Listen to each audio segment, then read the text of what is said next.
Tell me something, girl. Are you happy in this modern world? Or do you need more? Is there something else you're searching for? I'm falling. In all the good times I find myself longing for change, and in the bad times I fear myself.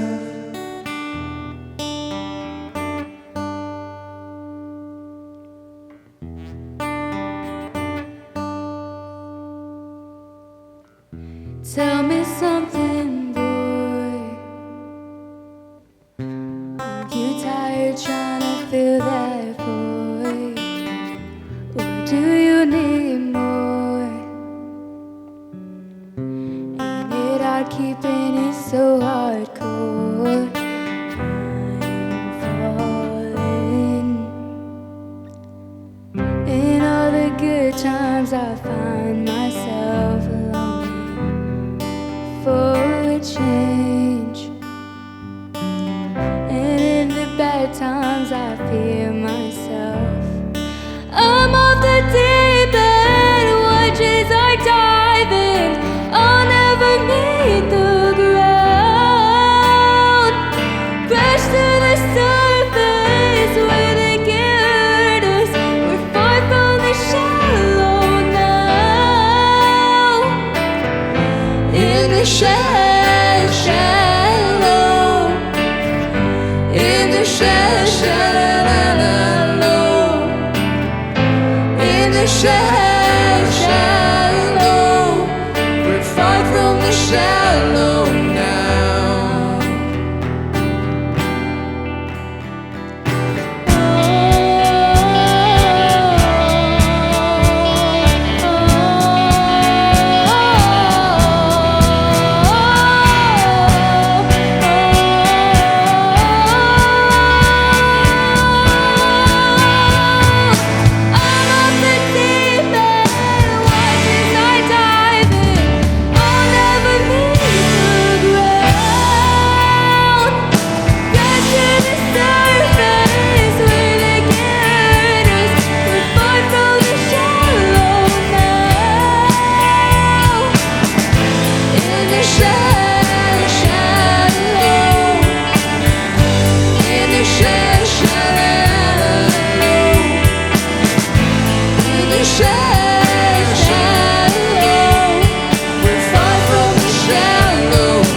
Yeah, what a great way to start our time together today.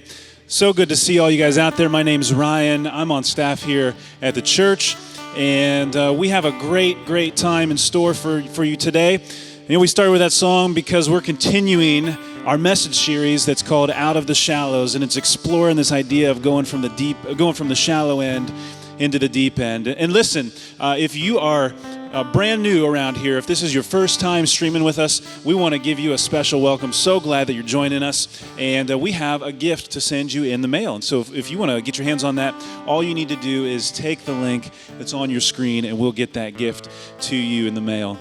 Now listen, we all know that we're living in really uncertain and unusual times. And any time there are unusual times, there are also unusual opportunities.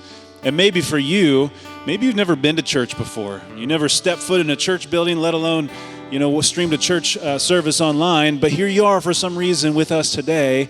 And listen, I just want you to know that we're glad you're with us, and we think you're in a really good place because you, just like the rest of us, have an opportunity today to connect with a Heavenly Father who loves each of us so much. And so we want to continue and sing a song that talks about that in the midst of uncertainty, in the midst of unusual times, when it feels like there's a lot working against us, that we can have hope. And maybe you never thought of that before. Maybe you didn't think there was hope for you. But we want you to leave here today thinking, yeah, there's hope for me. And we're going to sing this about the hope that we have in Jesus.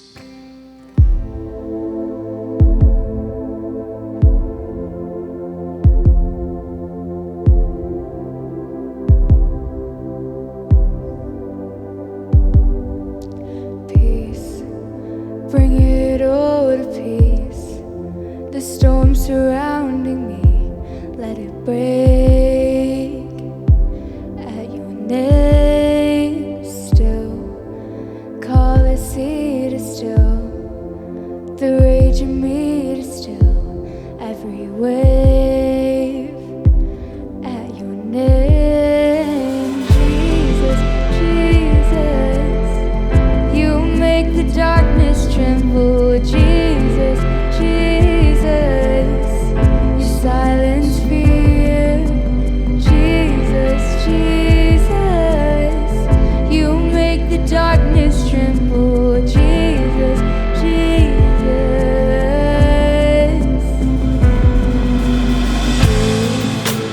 call these bones to live, call these lungs to sing once again.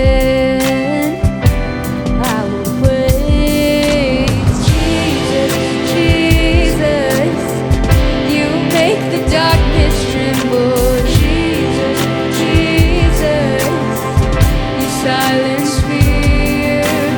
Jesus, Jesus, you make the darkness tremble. Jesus, Jesus,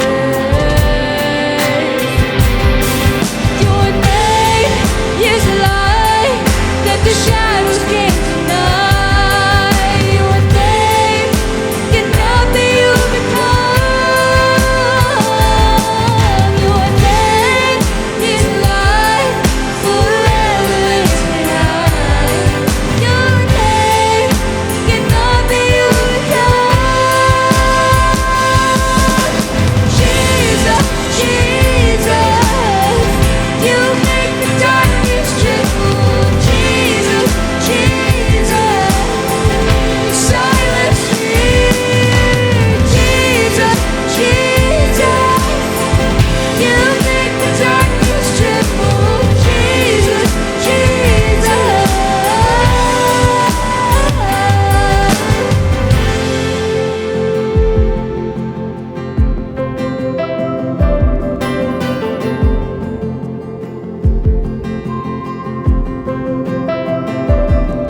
Your name is a light that the shadows can't deny. Your name cannot be overcome. Your name is a light forever lifted high. Your name cannot be overcome. Your name is a light that the shadows can't deny. Your name cannot be overcome. Your name is a light forever lifted high.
Well, welcome everybody. I'm so glad you're joining us today. My name is Matt Brown. I'm the lead pastor here at Lifehouse. We're in part 2 of the series that Ryan Holiday, a guy on our staff, kicked off last week and did such a great job.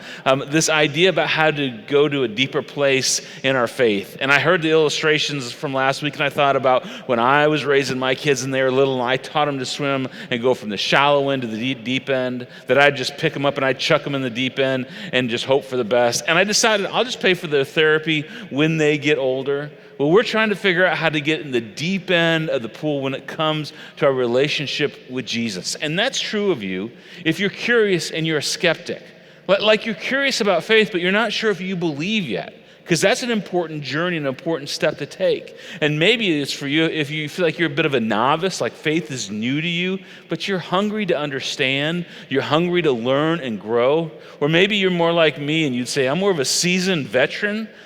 And as a seasoned veteran, we have the potential for our faith to become a little stagnant and to get a little lazy. And how do we keep moving it forward? And this series is all about a desire for more and how to figure out when it comes to our faith of how to get out of the shallows, the shallow end of the pool, in a place where our faith can get big and be beautiful and resemble what Jesus did in our lives. Now, last week, Ryan told us that it's really important with our faith to feed ourselves. And you may have heard that and went, yeah, that makes total sense. Or maybe you thought, hey, I just can't wait till Matt gets back, because then he'll feed me and he'll inspire me. But I got to tell you, I'm going with Ryan and ultimately Jesus with this, because for us as followers of Christ, we are to feed ourselves. I mean, as a church, we want to help you get there. We want to encourage you and cheer you on and hopefully teach you some things.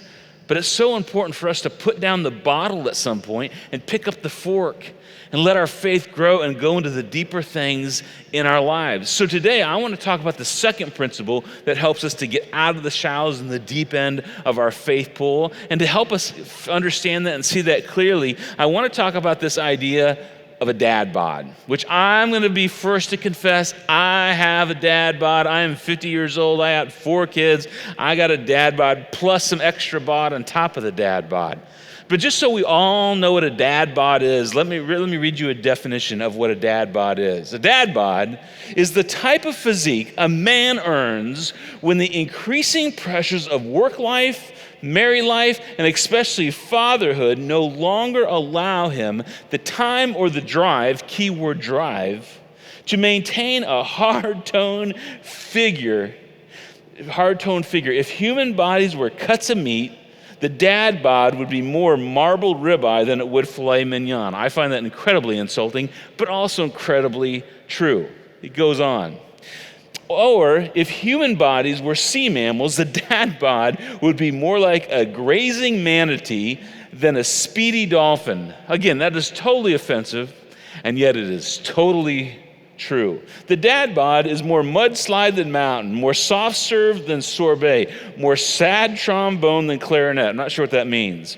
More mashed potato than skinny fry. And then it says, to sum it all up, the dad bod is built for comfort. And I would just say, absolutely. And when it comes to my dad bod, sometimes I think I got to change it. And sometimes I am just fine the way it is because my bod is built for comfort. But if you want to change it, if you want to change the dad bod, you first got to be thinking about this: calories in. What about the calories in? And you know, we take in good calories, but you get the dad bod from calories in on the couch. And, you know, we used to watch football or baseball, whatever you watch, but now most of us are watching Netflix because right now there's no football. And it's on the couch with an ice cream in one hand and a pizza in the other, and you're just enjoying it, and it produces a dad bod. And you never get rid of the dad bod by turning more couch time up, because that just makes the dad bod worse. What you have to do is think about calories in versus calories out. Now, don't send me an email or a messenger with your super secret recipe to get rid of the dad bod or that thing you found online that no one else has found. I mean, really, we get in shape physically from figuring out how to get more calories out than calories in. It's just true. What that means is we might have to pick up one of these. Now, this is my daughter's 10-pound dumbbell, but it's true, right? You use these to start burning more calories out. Again, don't send me an email about why it's only 10 pounds and yours are all 85 pounds and you're stronger than I am. I'm 50. You probably are stronger than I am. But isn't it true? We start exercising. We go to the gym. We get on the bicycle. We start walking. We start running. We start doing the elliptical. Because we realize if we're going to get our bodies in shape, there's got to be more calories going out than coming in. Now, let me just address all the CrossFit dudes out there and dudettes. Because you may be thinking, I don't lift weights, I'm a CrossFit guy. And I like to get on that pull-up bar, and I do that crazy pull-up where I get myself up, and I'm just wiping y'all out, and that's fun, and I appreciate you. But you're also 22 years old, and you can't gain weight to save your life, but one day you're going to turn 35 and you're going to have a couple kids running around and you're going to look down and there's going to be this belly on you. And you go, hey, the dad bod showed up. I'm just preparing you. Because right now you can eat whatever you want and you're just fine. But the dad bod's a challenge. And I say all that to ask this simple question, to move out of the physical realm. What do you do when you don't like the way you look spiritually? Okay, you don't like the way you look in the mirror, and you can work on that. What do you do when you don't like the way you look spiritually? As a follower of Jesus, or maybe somebody that doesn't even have faith. If you're a skeptic, what do you do when you go, you know what, I don't have a whole lot of faith, or I don't have any faith? How do I step forward in that? What do you do when you don't like the way you look as a young Christian or a novice religious person? How do I get deeper in my faith? Or you're a veteran like me and you've been following Jesus for a while and you're like, man, my faith feels so complacent. It actually feels a little stagnant. And you don't want to say this out loud. It feels a little dead. What do I do? Now, the answer for most of us, and the easy answer, and it's a good answer, is I'm just going to turn up the dial on my church attendance, which is really good because we think church is important. Or I'm going to turn up the dial on reading more scripture, which again is really important. Or I'm going to listen to more podcasts or more preachers or more worship music. And all of that's really good because we go there first because we think the more that God works, the deeper my faith gets. And again, that's true. Partially. You see, we think our faith grows just from osmosis. If I'm just around Christians, if I just read the scriptures, then it just kind of, through osmosis changes me. But what if we're getting part of this? What if we're getting part of this backwards? Because part of that is certainly true. And you need to read the scriptures and be part of a church family and listen and worship. That's totally true. But what if we're getting part of it backwards? And what if in order for us to get our spiritual bodies in shape, it's just like our physical bodies, and we got to put some work into it, just some effort into it. What if we had to not just sit and listen, but actually do something with it? Well, it's good that you're asking those questions because I know I am. And the Apostle Paul, who wrote over half the New Testament, talks to us directly about this. Because the Apostle Paul, he started this little church in a place called Philippi. And it's where we get the letter to the Philippians. And he started this little church, and Philippi was a Roman colony. And let me just pause for a minute and say, if you think it's difficult being a Christian in our world today, in our culture, and you're threatened by so many things, it pales in comparison to the Christians that were in Roman colonies. Because at any moment, they could just lose their life for what they believe. And Paul starts this little church there, and he leaves to start some other churches, and he must have thought, I need to write them a letter to encourage them how to have spiritual fitness, spiritual strength, to get to the deep end of the pool and get out of the shallows. And so we're going to look at Philippians chapter 2 today, and I want to start about halfway through the text that we're going to read together. It'll give us a basis for where we're going, because this is what Paul says. He says, then, remember, these are his friends, then you will shine among them like stars in the sky. Isn't that cool? And you will shine like Jesus among the people in the world. You know what it means to shine, because you may have been at the beach, you may have been at the pool, and somebody got out of the water, and immediately they caught your attention, and they just shined a little more than everybody else. Now, if you're married, and you're sitting next to your spouse, looking at them right now and say, baby, you're the only one that shines at the pool for me. It will just get you in a good place, so just do that. But you know how that is. Well, Paul was talking about shining spiritually. He's talking about having your soul so filled up and so full of good things that it just shines. It's a faith that shines above the fray of things. It's having character, that people may see your character, see your integrity and go, that's amazing. I have not seen character like that before. It just means to shine in an amazing way. Now, this is where Paul wants the readers of this to get. But we got to back up a little bit to figure out how to get there. So just go back a verse, and he writes this. He says, for It is God who works in you to will and to act in order to fulfill his good purpose. And I love this because he says it's God who works in you. God's going to do something in you. That's that deal when you hear a message, whether it's me or Andy or somebody you listen on the internet, and they say something, and you're just like, how did you know? How did you know I needed to hear that? How did you know I was struggling with that? Well, that's God working in you. It's that place where this song comes on that sings about Jesus, and there was something in you that you didn't know how to express, and then you heard that song, and it lit up your heart because it expressed how you feel inside, whether it was sadness or joy or something in between, and that's God working in you. It's when you read the scriptures, and you read something you've read 100 times, and all of a sudden it makes sense to you, and you can apply it to your life, and you're like, I've got to figure that out. I've got to spend time with it. I've got to work through that. That's God working in you. Those, my friends, that's calories in, and that's really good. And that's essential, and without God working in us, I mean, in my opinion, we're kind of lost. But the Apostle Paul would say that's not all that needs to happen to get your spiritual bodies in shape. And we know that because in this little phrase is this little word says it's for, which means there's something before this thing that Paul says.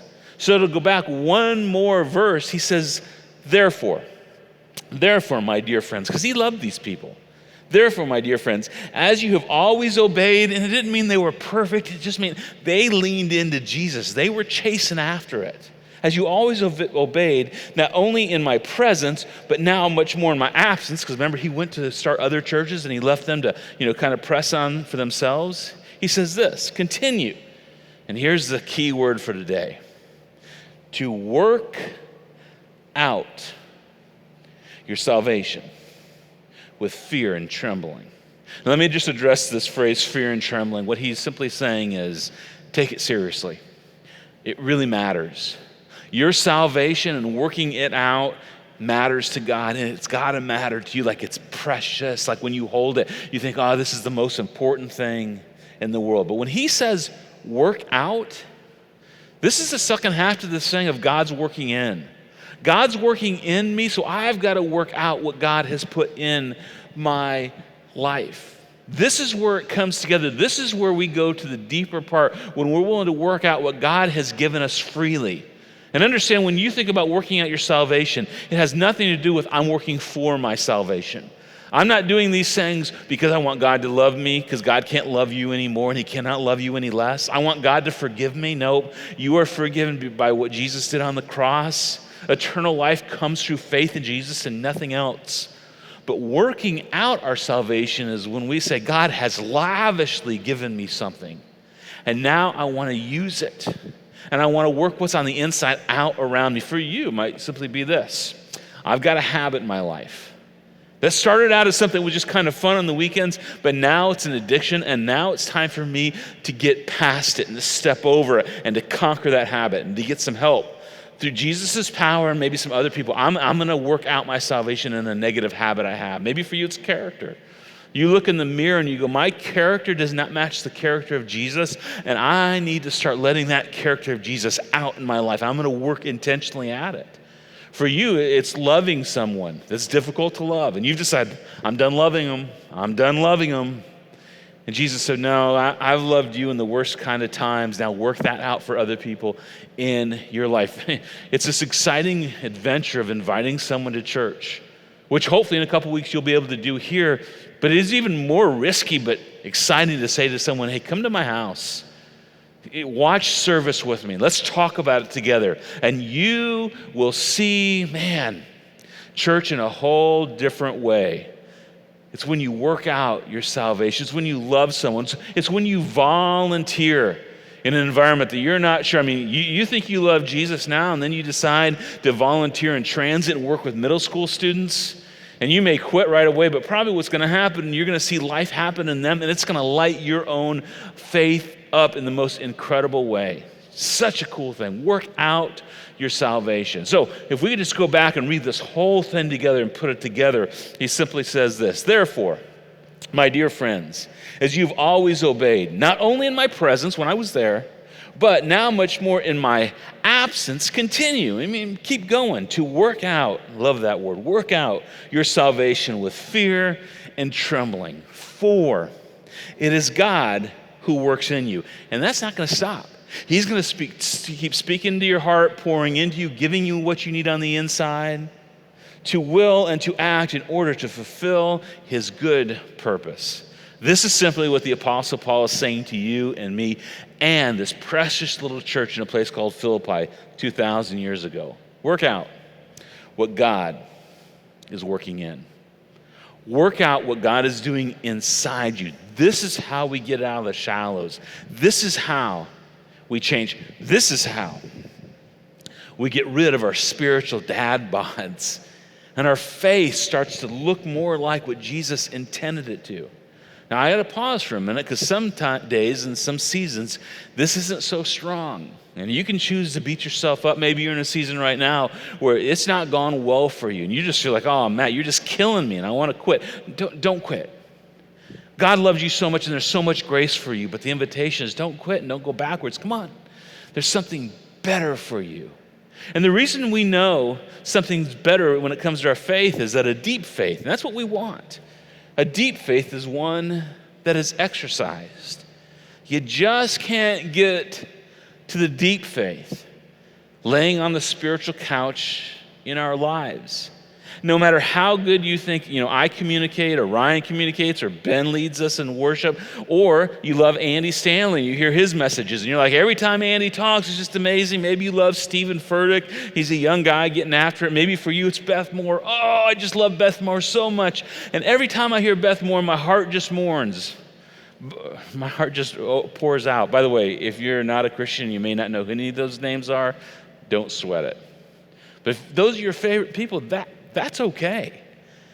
But it's just not about hearing and getting more information. And we know this because deep in our lives, when it comes to our faith, is not a collection of experiences. It's not another Matt message. It's not another Andy message. It's not another Beth Moore message. It's not just another great worship song. It's not just another great study. Hey, we got a great study. We got another great study. All the studies are so good. We study. No, that's not what deep is. Deep is a collection of applied experiences. Deep is where you hear, or you sing, or you read, and then you decide, I'm going to take what I've heard, what's been given to me, and I'm going to use it and exercise it. Now, you may have experienced this if you've ever gone to some sort of Christian conference or Christian concert. For me as a pastor, I've gone to lots and lots of Christian conferences, and I have been so moved, and my emotions have swelled so much at some of these things that I've heard people say things that I thought were just for me, and they were. But what I've realized along the way, that going to Christian conferences doesn't make me even more deep as a Christian, than sitting in my garage makes me a car. Because it's not about being there, it's about doing something with it. It's so interesting. When Jesus would gather his followers, he would teach them and he would show them who he was. He'd let them see him do miracles, which is a powerful thing. And then he would say, all right, boys, go out and do it yourself. And he would send them far away to go do ministry, to love people, to teach people, to tell people about him. And they would come back and report, then he would teach them for a while, and then he would send them out, which is really interesting because you would think if Jesus is only on the planet teaching and ministering for 3 years, it would make sense for them to be around him the entire time. But Jesus knew something. What they heard and what they learned had to be exercised. That's why we would love for you to join us, serving in our church, in transit, in the high school ministry, in the parking lot. We'd love for you to invite, because every time you invite someone, it helps you experience what God has taught us to do. For some of you, let me just be really blunt. It's time for you to defeat a sin in your life.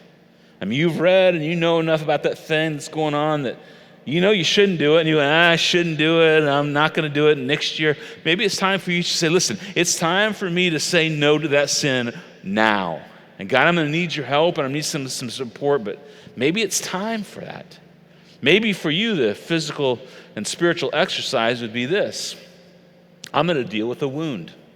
I've been wounded by somebody, and I've ignored it. and I've shied away from it. And I've read over and over that Jesus keeps talking about forgiveness. And I don't want to forgive that person, but it's like the Jesus way. And I'm going to start the journey of forgiveness.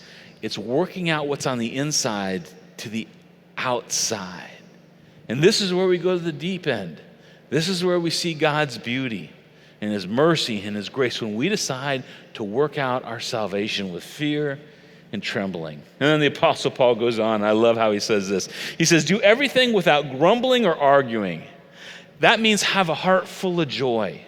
And in a world where everybody wants to argue with each other and it wants to grumble about everything, especially about all those people, Paul says, let's have a heart full of joy. Because you're deciding to get in the mess, not just talk about the mess. You decide to engage in the life of Christ with other people, not because you just want to criticize everyone else. By the way, my friends, if you're a Christian, side note, everybody that disagrees with you is not just stupid or just wrong or they just don't know what you know. It's just not the way it works. We're all a little bit wrong in some way. And Paul says, that's why you got to do this without grumbling and arguing, so that you may become blameless and pure, a heart full of joy. He says, so you could become children, I love this, children of God without fault and warped in a crooked generation. And he says this because we live in a crooked generation. And again, this is not that we would be perfect people, but when people see us come and they would say, their faith tells them they're to love and they love well. Jesus tells them to forgive, and they forgive well. To have honesty and integrity and character. You know what? That's what their faith is about, and that's how they live their lives to the best that they can. That's what Paul is saying. And then he gets to it. Then you will shine among them like stars in the sky as you hold firmly to the word of life. And then he talks about himself in this interaction with his church he started. He says, and then I, talking about Paul, will be able to boast on the day of Christ that I did not run or labor in vain. You know what Paul wants to say about his people and Jesus wants to say about you and I as his people? I didn't waste it on you. You received lavishly all that love and that grace, but it was not in vain because you passed it on. Because you realize there's people in the world that were watching your lives and you were compelled to live like Jesus. And in return, they were compelled to follow Jesus. That's the story we get to write. That God lavished His love on you from the inside and you let that pour out on the outside. Because a faith that is exercised is one that shines. And so with that in mind, I thought I would just give you a couple really practical things that you could do to let what's happened on the inside for you, if you're a follower of Jesus, and if you're not, you can still practice this, to get that on the outside. And the first is simply this, is to serve. I am convinced that serving people is one of the key things that takes us to the deep end of our spirituality. In fact, for our church, serving, it's our jam, man. We have so many people that serve for kids, and they serve for teenagers, they serve for adults, they serve to produce, a service like this one. They just serve like no one else I've ever met in our church. And you could join that. Or you could step in deeper, because when you give your life away is where you find life. And when you help someone else discover Jesus through your servanthood, it's an amazing thing, which runs right into the next jam we got going on. And that's when you invite someone to church. And again, you want your faith to be renewed? Sit next to someone that doesn't know God loves them. And watch their eyes light up when they discover in their heart that Jesus actually gave everything for them. And have them look over at you and go, hey, thanks for bringing me here. Thanks for letting me come into your living room. Thanks for introducing me to Jesus.